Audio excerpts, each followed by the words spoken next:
Hey guys, what's going on? This is Andrew here today, and we're going to be taking a look at the Intecgaming Bluetooth Controller adapters for both the Sega Genesis and the Sega Saturn. So, why am I reviewing two products instead of just reviewing one of them? Well, I got the Genesis one quite a long time ago. There was a point in time where I had a Genesis 1 that I thought just the controllers weren't working at all, but it ended up being that the Genesis 1 was the problem, where it had a messed up Player 1 port.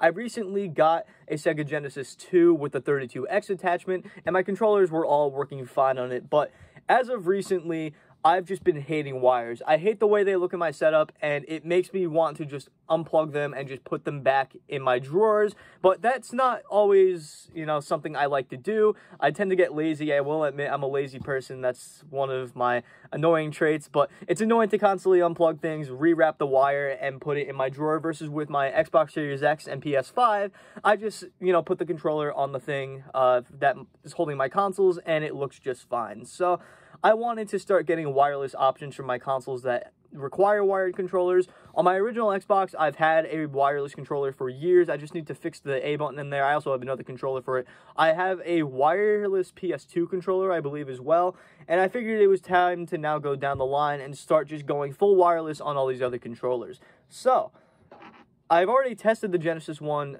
for one of my Xbox One S controllers, but I also wanted one for my Saturn since I've been liking this one quite a bit.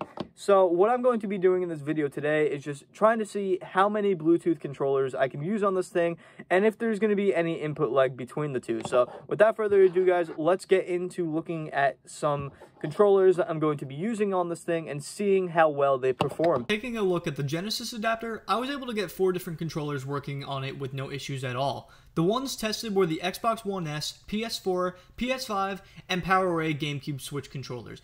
Playing through these, I didn't feel held back in any way whatsoever. It was as if I was playing with the standard controller. I was pretty shocked to see the DualSense working, considering it wasn't listed as compatible in the manual though, but for some reason you needed to power the console on and off for it to work, unlike with the other consoles where you can just swap them each at any time by just resyncing any of the other controllers.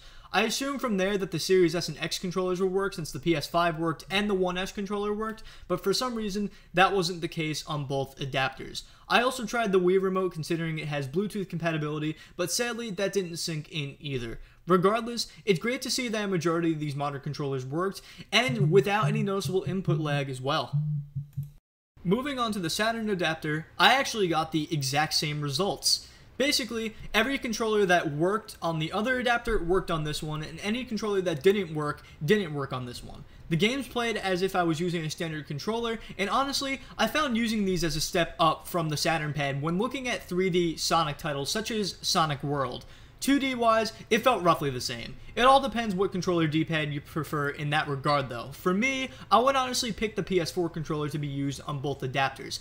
I still find it weird that the Series S and X controllers don't work on these adapters, but I have a feeling that is probably a Microsoft problem, because I have had problems using these on Android devices as well. With all that being said, guys, let's get to my final verdict. Alright guys, we're at the end of this video where I'm basically going to be talking about whether these products are worth it or not. I really think that they are. They both are only $17.99, and for that price point that you're getting them at, it's basically a no-brainer if you're looking to just use any Bluetooth wireless controller on these consoles. As I've said before, I'm really getting sick and tired of wires, so I honestly just wanted a wireless option, and I feel like these products are perfect for that. These also aren't the only ones that they make. I've also seen them make Famicom ones, and those ones are also $17.99. So if you are looking for a wireless option for your retro consoles, and you want to use something like an Xbox controller or a PlayStation controller, or even some third-party Nintendo controllers and maybe even the Pro controller, I feel like these are the products to go to. This company itself makes them pretty well. I've been using the Genesis one for a few months now. The Saturn one I've only been using for a little while, but as I see right here, I'm having no problems with them, and that is a good sign. So if you're looking for a wireless option, go and look for some Intecgaming stuff, because I am very satisfied with what I got. Absolutely no input lag that's noticeable from what I played, and I played on a large variety of controllers. So that's an absolute plus. I definitely recommend this product. Thank you guys for watching this video. I will see you all in the next one.